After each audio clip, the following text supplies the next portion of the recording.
ఈరోజు మన కథ పిసినారి కనకయ్య. కనకయ్య వట్టి లోభి. అతని దగ్గర ఎంత ఐశ్వర్యం ఉన్నా గానీ అతను తినేవాడు కాదు మరియు ఇతరులకు పెట్టేవాడు కాదు. కనకయ్య పీనాసి అని అందరికీ తెలుసు. అయినా ఊరిలో వారు ఏ కొంచెమైనా సహాయం చేయకపోతాడా అని తరచుగా అతని దగ్గరికి వచ్చేవారు.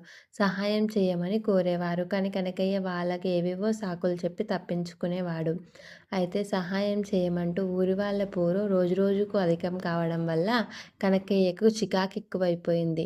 వాళ్ళ పోరు వదుల్చుకోవాలని అనుకున్నాడు. పొలాలు, నగలు మొదలైనవన్నీ అమ్మేసి బంగారం కొన్నాడు. ఊరికి దగ్గరలో ఉన్న ఓ చిట్టడవిలో ఎవరికీ కనపడకుండా ఒకచోట ఆ బంగారాన్ని భద్రంగా దాచిపెట్టాడు. రోజూ ఉదయాన్నే లేచి తన బంగారు పాత్రను చూసుకోవడం కోసం అడవికి వెళ్ళి వస్తుండేవాడు. అలాగే కొన్నాళ్ళయిపోయాయి. కనకయ్య రోజూ అడవికి వెళ్ళి వస్తుంటే ఒకరోజు ఒక దొంగ కనిపెట్టాడు. రహస్యంగా తన పనులన్నీ కనిపెట్టాడు ఆ దొంగ.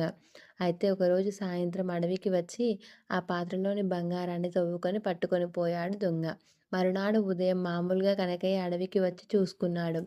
ఆ పాత్ర లేకపోవడంతో కనకయ్య లబోదిబోమంటూ మొత్తుకొని బాధపడుతూ వచ్చి ఒక చెట్టు దగ్గర కూర్చున్నాడు.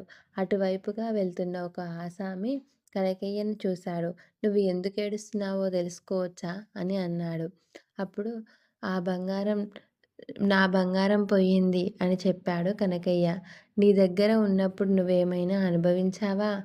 నువ్వు ఏనాడు అనుభవించి ఎరుగ ఎ ఎరగని ఆ ఐశ్వర్యం పోయిందని ఇప్పుడు ఏడవడం ఎందుకు? ఆ బంగారం నీ దగ్గర ఉన్నా లేకపోయినా ఒకటే. అనుభవించలేని ఐశ్వర్యం ఎందుకు? పైగా ఆ ఐశ్వర్యాన్ని కాపాడుకోవడానికి అనేక అవస్థలు పడ్డావు. ఇప్పుడు అది పోయింది కనుక నీ బాధ విరిగడయింది. ఇక హాయిగా నిద్రపో" అని చెప్పాడు. కనకయ్య ఏడుపు మాని నిజమే సుమీ అనుకుంటూ ఇంటికి వెళ్ళిపోయాడు కళ్ళు తుడుచుకుంటూ. ఈ స్టోరీ మీకు నచ్చినట్లయితే లైక్ చేయండి, షేర్ చేయండి, కమెంట్ చేయండి ప్లీజ్.